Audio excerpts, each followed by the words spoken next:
Hey guys, welcome back to today's video. Today is Tuesday, July 8th, 2025, and today we are going to be talking about the state of North Carolina and a recent scoop from Axios reporting that Governor Roy Cooper, the former Democratic governor of the state of North Carolina, is now leaning towards running in the North Carolina Senate race.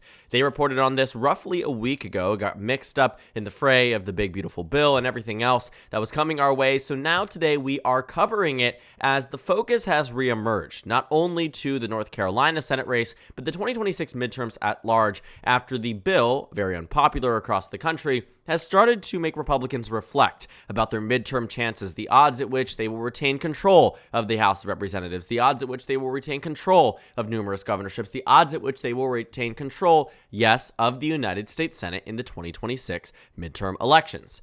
Now, with this news that Roy Cooper is considering this bid for Senate, as well as the news that Laura Trump is considering a bid for Senate, there are some very real questions that need to be answered by both political parties as they head into what is likely going to be a contentious midterm election cycle. And that will largely be around the amount of energy and enthusiasm and cash that both parties will spend on the North Carolina Senate race. With Roy Cooper seemingly leaning towards a bid for Senate, it puts the Democratic Party's odds at victory tremendously higher than it would be otherwise should he decide not to run. And so this is good news. Fundamentally good news for the Democratic Party. If Roy Cooper enters into this race, and so does Laura Trump, chances are that Roy Cooper could win the Senate race by anywhere from 2 to 3 to 4 points. And the reason why this is so important that Democrats get Roy Cooper into the race, and that if he gets into the race, it will be an advantageous year, is because the last time North Carolina had a Senate race that coincided with a pretty standard blue year, not just positive for the Democratic Party, but a wave year, was in 2008, when we saw that Kay Hagan defeated Elizabeth Dole in the 2008 Senate race in North Carolina by 8.5%.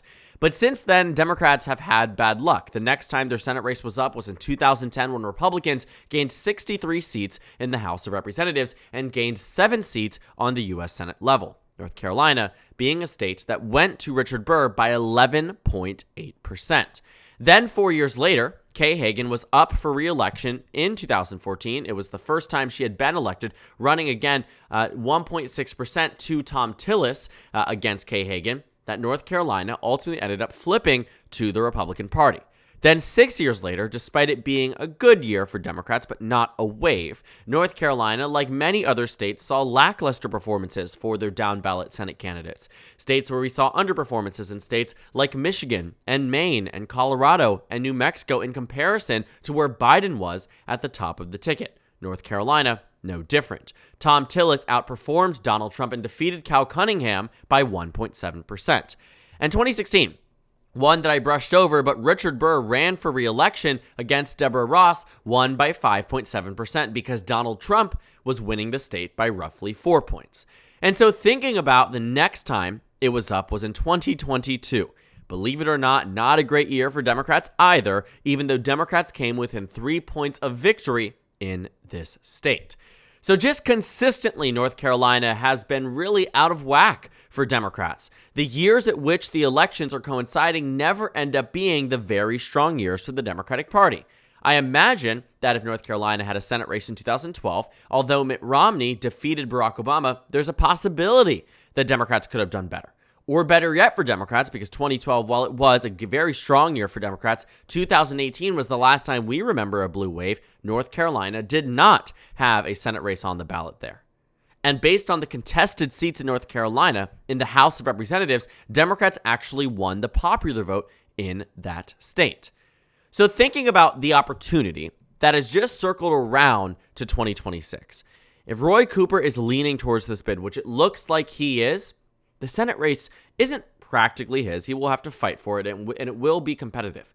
But it absolutely is in a good position for him should he decide to run, and should he decide to go for it, and so does Laura Trump. And so that's where things get really tricky for the GOP, because she might be the crowd favorite amongst the Republican Party. Everyone looks to her and says that she's going to be the nominee, but is that what is best for North Carolina? When you take a look at the data, in this state. Laura Trump, who has publicly floated the idea that she might be running, has said as much to Fox News. I'm considering a bid for U.S. Senate, and chances are when you're considering, you're going to run.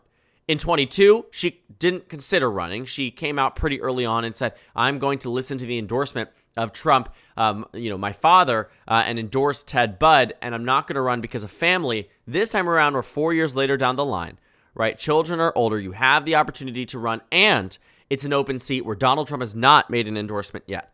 A lot of potential candidates here, but here's what's interesting. When you take a look at what's happening, Laura Trump comes into this with such a large advantage, not only because of name ID, but even when up against Thom Tillis, who has near universal name ID amongst the Republican base in North Carolina, she polled against him 65% to 11%. Now, this was before Donald Trump was president again. This was right after the election. Thom Tillis was oppositional to Trump, did not have a great history with him. However, this big, beautiful bill that Thom Tillis voted against, Laura Trump, even before then, was polling at 65% against him. 65%. You could also see that against someone like Mark Robinson, who just 2 weeks after he lost the governorship by 15 percentage points, about a third of Republican primary voters preferred him over Thom Tillis. And just 7% more preferred Thom Tillis over his counterpart, Mark Robinson. In terms of the Thom Tillis versus somebody else, even against a no-named candidate, Thom Tillis was losing this primary. And so Thom Tillis' decision to retire didn't really shock that many people. But what is interesting is that Laura Trump, should she enter into this race, has a near locked-in spot in terms of the nomination. Now, in the general election, it's a different story. There's hypothetical polling of Roy Cooper versus Laura Trump and Thom Tillis, and you can see that in the same group of people, Roy Cooper actually does slightly worse against Thom Tillis than he does against Laura Trump. And that honestly makes a lot of sense.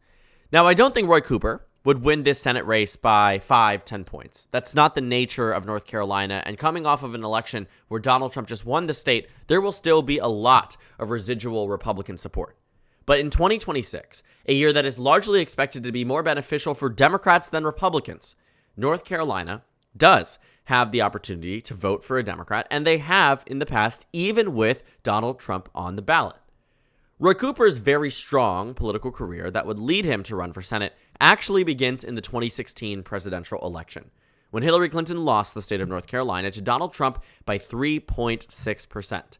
But what was coinciding with the races in North Carolina was the Senate race that I showed you, but a lesser-known governor's race where Pat McCrory, the Republican incumbent, ran against Attorney General Roy Cooper. Roy Cooper ended up defeating Pat McCrory by 0.2%, received 2.3 million votes across the state in the 2016 election, as a Democrat running on the same ballot that Donald Trump did. The Democrats couldn't outperform in the Senate races, they couldn't outperform in the House races, they couldn't outperform in the state legislative races, but they did so in the gubernatorial race. Then it happened again. In 2020, Donald Trump won North Carolina, defeated Joe Biden by 1.3% in this state. But what happened in the Senate? Well, we remember that Thom Tillis won. I just showed you that outperformed Donald Trump, but it wasn't just a Senate race that was up. Yes, again, it was a gubernatorial race. That Governor Roy Cooper, the Democrat, defeated Lieutenant Governor Dan Forest, who actually won his election back in 2016 on the same ballot as Roy Cooper and on the same ballot as Donald Trump, ran against Roy Cooper in 2020 and lost by 4.5%. By 5 points, what I meant to say. Lost in the same election that Donald Trump defeated Joe Biden in North Carolina, that Thom Tillis defeated Cal Cunningham in the Senate election. Governor's race goes to the Democrats. And what you can take a look at, too, that you might find the most fascinating. Raw vote total, Donald Trump at 2.758 million, Roy Cooper at 2.834 million. Meaning that it was crossover votes, absolutely. But Roy Cooper received more votes than the winning presidential candidate on the same ballot, which is very rare. Thom Tillis, who outperformed Trump by margin, received less votes. Roy Cooper, on the other hand, who not only received more votes, but also outperformed by margin, this shows why Democrats want him to run for Senate. And also shows that in the day and age where North Carolina voted for Donald Trump again, Roy Cooper has what it takes to win. because in 2 instances, he was able to outpace the president, and 2026 won't just be a year where you need to outpace Donald Trump. It will be a year at least for the Republican Party. They will need to do further than that in a way that helps them win when the national environment could swing upwards of 8 points to the left from the last election. Keeping in mind that Republicans won the national popular vote by 1.5% and in North Carolina by about 3, which means that if the national swing, we can actually do this thanks to this website, map.jacksonjshooa.com. It's in the description box. Highly recommend. When you take a look, editing by margin, you take North Carolina. Let's say the national environment shifts by 5 points, meaning you go from Republican plus 1.5 to Democrat plus 3.5. Let's just humor that.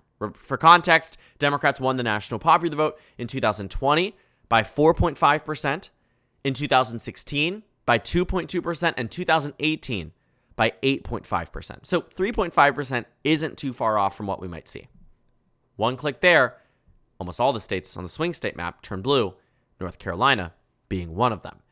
And so in an environment like 26, it is good news at base value for Democrats, phenomenal news that Roy Cooper is leaning towards a Senate bid, because he could be the one that locks up this race and allows for more resources in Georgia, in Michigan, in Maine. And Democrats might not even need it as much in Georgia or Michigan, and might focus it on Maine and maybe, yes, Texas. Sounds like a pipe dream, but if the national environment is shifting by as much, if you get back to where you were in 2018, Texas comes well into play. And North Carolina and Georgia become more locked down.